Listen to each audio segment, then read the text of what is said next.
اور پھر غریب نواز چاہے تو کام ہوگا. غریب نواز چاہیں اللہ نہ چاہے تو کام ہوگا، ایسا ہمارا عقیدہ ہرگز نہیں. تو جو چیز ہمارا عقیدہ نہیں ہے اس کو ہمارا عقیدہ بنا کر پیش نہ کیا جائے، ٹھیک ہے. اور غریب نواز اگر کسی بندے کا لقب ہو تو نہ اس میں کوئی شرک ہے نہ کفر ہے. ایک لفظ اللہ کے لیے بھی بولا جا سکتا ہے، بندے کے لیے بھی بولا جا سکتا ہے.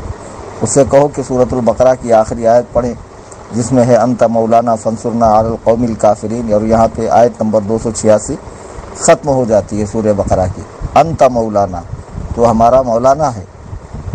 فانصرنا علی القوم الکافرین، اور کافروں کے مقابلے میں ہماری مدد فرما.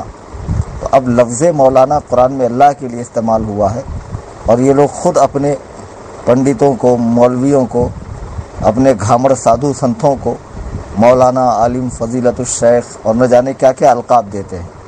مسجد میں نماز پڑھانے والے کو، مدرسہ پڑھانے والے کو، قرآن پڑھانے والے کو یہ مولانا ہی کہتے ہیں. تو ان سے کہو ایک لفظ جو قرآن میں خاص اللہ کے لیے آیا ہے تم وہ بندوں پہ کیسے استعمال کرتے ہو؟ یہ لفظ تو قرآن میں اللہ کے لیے آیا نا، اور غریب نواز تو اللہ کے لیے کہیں آیا بھی نہیں ہے.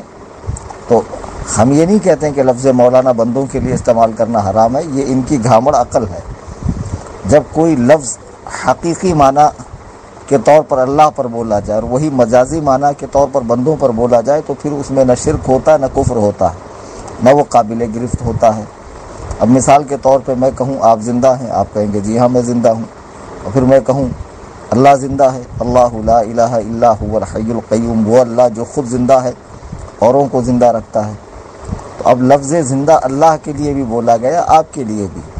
تو جب آپ کے لیے بولا گیا تو اس خیال کے ساتھ کہ 100 سال پہلے آپ نہیں تھے، 100 سال بعد آپ نہیں رہیں گے، ٹھیک ہے نا. یعنی آپ کی جو زندگی ہے وہ وقتی، عارضی، مجازی ہے، کسی کی دی ہوئی ہے. اور اللہ کا زندہ رہنا اس معنی میں ہے کہ وہ ہمیشہ سے ہے، ازل سے ہے اور ہمیشہ رہے گا. اس پر ایک آن کے لیے لا تأخذہ سنۃ ولا نوم، نہ وہ اونگتا ہے نہ سوتا ہے، اور موت نہیں آتی. کل من علیہا فان ویبقى وجہ ربک ذو الجلال والاکرام. کہ جب ساری چیزیں فنا ہو جائیں گی تب بھی وہ باقی رہے گا، اللہ سبحانہ و تعالی.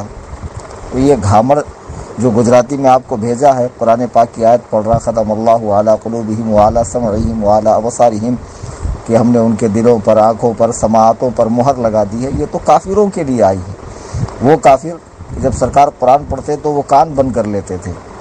وہ 360 بت جو خانہ کعبہ میں رکھے ہوئے تھے، کوئی بارش کا، کوئی ہوا کا، کوئی ماں کے پیٹ میں بچہ بنانے کا، کوئی روزی کا، الگ الگ خدا تھے، ان کی پرستش کرتے تھے. ان کے لیے آیت اتری. اب جو آیت بتوں کے لیے نازل ہوئی تو یہ گھامڑ مسلمانوں پہ فٹ کرتے ہیں. ہم تو جب قبر پہ جا رہے ہیں تب تو ہمارا یہ عقیدہ ہے کہ جو قبر میں لیٹا ہے وہ خدا نہیں. اگر خدا ہوتا تو قبر میں تھوڑی لیٹا ہوتا. وہ ماں کے پیٹ سے پیدا بھی ہوا، اپنی زندگی گزار کر اس نے وفات بھی پالی ہے. ہاں چونکہ وہ اللہ کا نیک اور مقرب بندہ ہے تو اس کی بارگاہ میں جانے سے، اس کے توسل سے دعا کرنے سے مولا دعا قبول فرماتا ہے. اب اصل بحث ہونی چاہیے وسیلے پر. تو ہم ثابت کرتے ہیں وسیلے کو قرآن حدیث سے، وہ ثابت کریں نہیں ہے. اور ہم ثابت کریں گے کہ غریب نواز لقب بندوں کا، غوث اعظم، داتا گنج بخش، نظام الدین اور فرید الدین، اس طرح کے القاب بزرگان دین کے ہیں، اور یہ نہ کوئی شرک ہے نہ کفر ہے. اب ان گھامڑوں کو دیکھو کہ قرآن پڑھتے تو ہیں لیکن جو آیت بتوں کے بارے میں اتری، کفار کے بارے میں اتری، ان کی اتنی جسارت اور ہمت کہ یہ مسلمانوں پہ اس کو فٹ کر رہے ہیں. قرآن نے یہی تو کہا افتؤمنون ببعض الکتاب وتکفرون ببعض. یہ وہ لوگ ہیں جو قرآن کے بعض حصے پر ایمان لاتے ہیں، بعض کا انکار کرتے ہیں.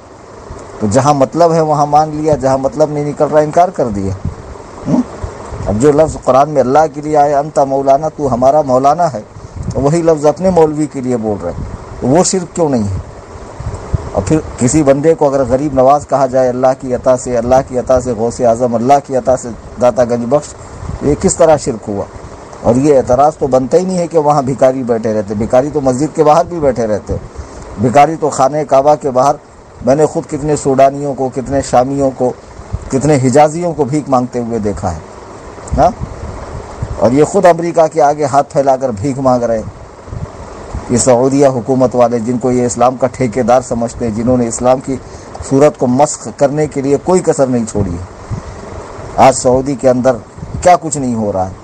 یہ ساری چیزیں آپ بھی جانتے ہیں، انٹرنیٹ اٹھا کر دیکھ لیجیے، سنیما گھر کھل گئے، عورتوں کو ڈرائیونگ کی اجازت مل گئی، یہاں تک کہ باقاعدہ ایک شہر بسایا گیا جہاں کھلم کھلا شراب پی جا رہی ہے، سور کھائے جا رہے ہیں۔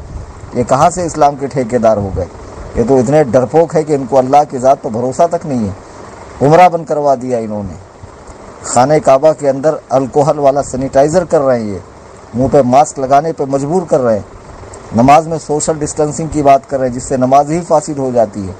تو ان کا تو سارا کھیل ہی بگڑا ہوا ہے، اور یہ ملا تو سعودی کی بولی بولے گا چونکہ اس کو تنخواہ ہی بولی بولنے کی ملتی ہے۔ یہ کوئی ذمہ دار آدمی تھوڑی ہے۔ یا تو پھر آپ ان سے کہیے، اس گجراتی سے، ایک گروپ بناتا ہوں میں جس میں ہمارے عالم رہیں گے، آپ اپنے عالم کو لاؤ اور پھر اصول طے کر کے باقاعدہ گفتگو کرتے ہیں۔